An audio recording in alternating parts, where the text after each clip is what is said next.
Salut et bienvenue pour ce nouvel épisode du podcast. On est le 22 juillet, c'est mon troisième jour à Rennes. Hum, j'ai un peu visité la ville depuis mon arrivée. J'ai fait le tour totalement à pied. Il y a pas mal d'églises, il y a des bonnes crêpes, il y a des parcs aussi sympas, assez sympas. J'ai vu des illuminations sur la place du Parlement. C'était à 23 h, c'était assez sympa. Il y avait des thèmes différents, des thèmes asiatiques, des thèmes français. C'était vraiment sympa.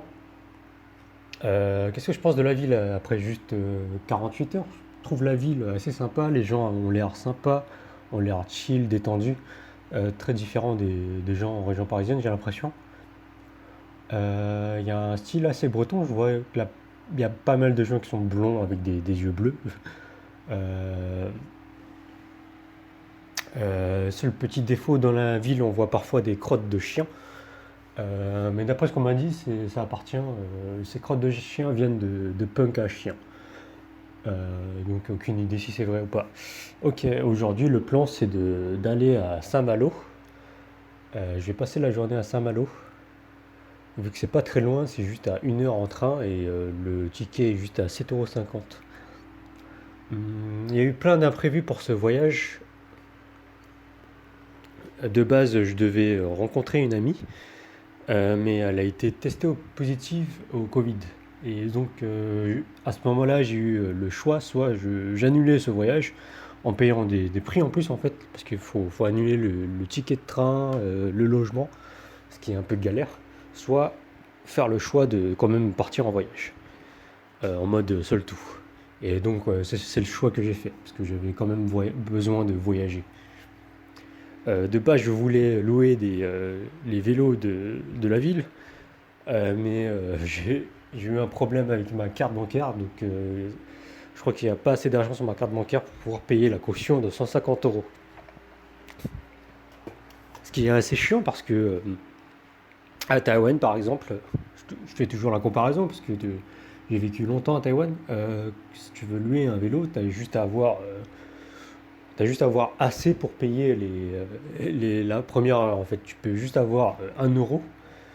Ça va te suffire pour pouvoir prendre le vélo en fait. Il y a pas de caution ou quoi en fait. Après, bon, ça veut dire que c'est peut-être moins sécurisé là-bas qu'ici, mais ça fonctionne tout en temps. En fait, si tu pédales 3 heures par exemple et que sur ta carte il n'y a pas assez, ça va te débiter la prochaine fois en fait. Bon, il y a peut-être des gens qui en profitent pour ça. Je pense que pas tant que ça, parce que les gens respectent beaucoup les règles là-bas. Mais voilà, tout est vraiment beaucoup plus pratique. Heureusement que Rennes est une ville qui est facile à faire à pied, sinon ça aurait été assez galère pour moi.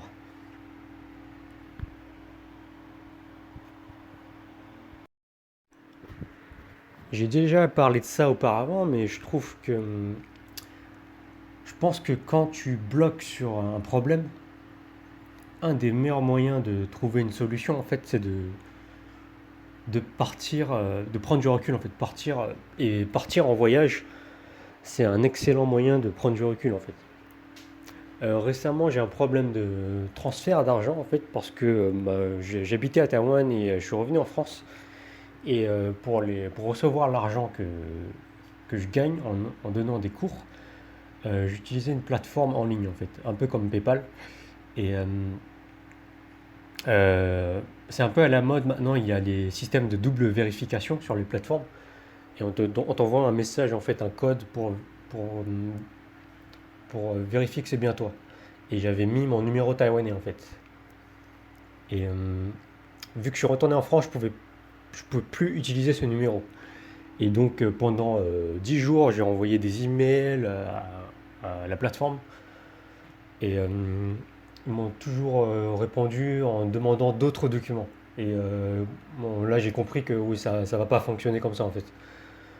Donc le fait de partir, bon, j'ai déjà pensé à d'autres solutions, mais le fait de partir en voyage, de prendre du recul pendant 24 heures, 48 heures, d'être seul aussi, d'avoir du temps tout seul, de t'ennuyer un petit peu, ça te permet de prendre du recul sur sur ta vie en général et d'avoir une perspective différente et de trouver des solutions. Maintenant, j'ai d'autres solutions en tête. Je sais que j'ai plusieurs options.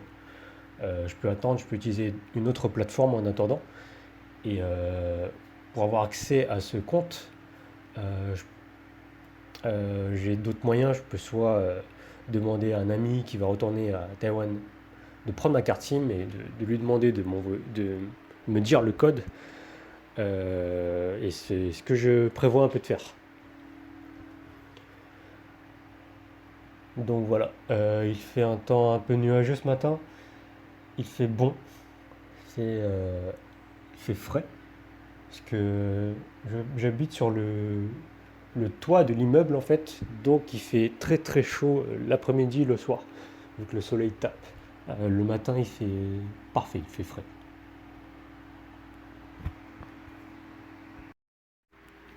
Et je trouve que un des points positifs à être ancré dans le présent, à vivre dans le moment présent, à vivre un peu au jour le jour, c'est ça en fait, c'est le fait de pouvoir justement être flexible, de pouvoir réagir en fonction des imprévus.